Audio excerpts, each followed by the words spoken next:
Another very strong and impactful leader, the executive director of the Maine Conservation Voters, my friend, Maureen Drouin.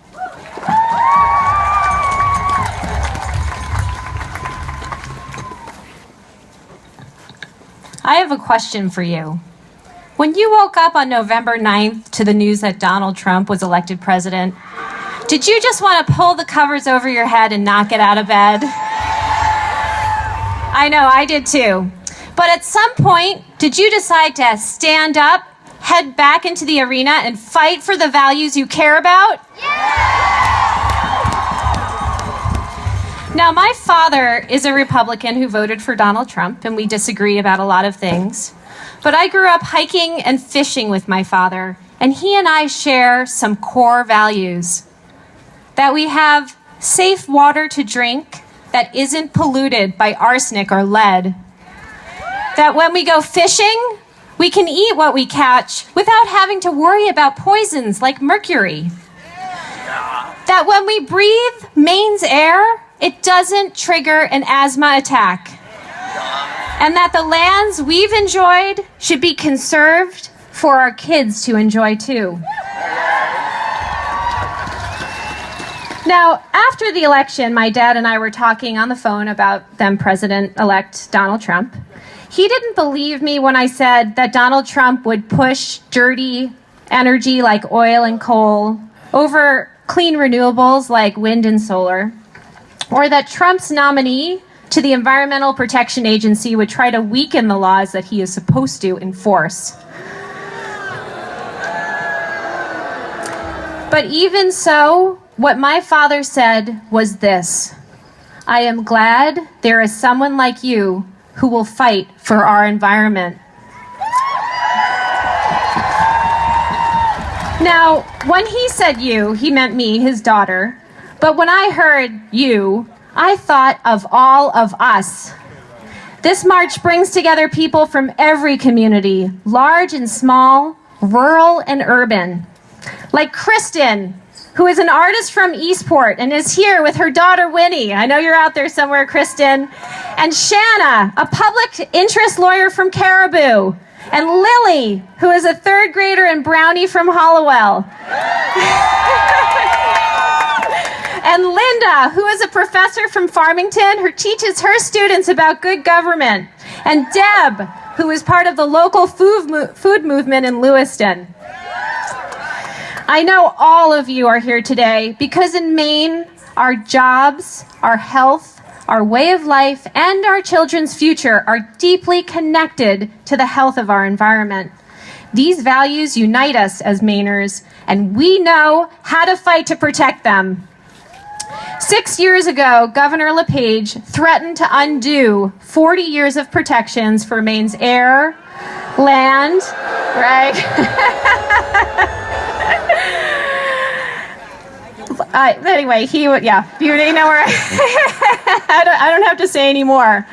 But what I saw local heroes rise up from Shabig to Caratunk, Calais to Crystal, Camden to Castle Hill. You stood up together and said no to Governor LePage, that growing our economy shouldn't mean trashing our environment. Right? You fought for what you cared about, and you won. Well, now it's time to take those lessons and apply them to the national stage. And you and I are not alone in our fight. There are people, some of them are here with us today, who make it their purpose in life to fight for our environment. I like to think of them as the Maine fighters. People like Representative Shelley Pingree. She knows that climate change threatens our fishing industry, which brings in $1 billion to Maine's economy each year. The Gulf of Maine is one of the fastest warming bodies of water on the planet, putting the health of our lobster, shrimp, clams, and cod at risk. And Maine fighter Angus King, who just came out against Scott Pruitt as head of the Environmental Protection Agency, saying, I just can't, in good conscience, approve the appointment of someone who is so manifestly opposed to the mission of the agency. And Attorney General Janet Mills, who is here with us today, she has taken on Exxon and is tackling carbon pollution by defending the Clean Power Plan in court. Thank you, Janet. And Shanna Bellows, of course, who I am proud to call my state senator. There are many great Maine fighters, but I'm most excited about the Maine fighters here today, all of you. You feel it is important enough to take a Saturday away from your daily lives to say, no matter who is in Washington, no matter who is in Augusta, no matter who is on the Supreme Court, we Americans will always be united by unbreakable values that are part of our common DNA. Fairness, justice, equality, and the responsibility we have to build a better future and a better world for our children. That's right. Now, the poet Mary Oliver asks us, tell me, what is it you plan to do with your one wild and precious life? Your one wild and precious life. Implied in her words is that we don't have much time here.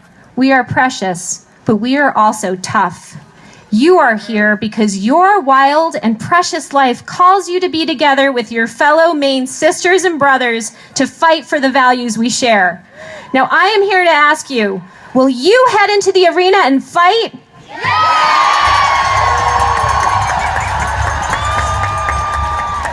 Will you fight for clean air? Will you fight for clean water?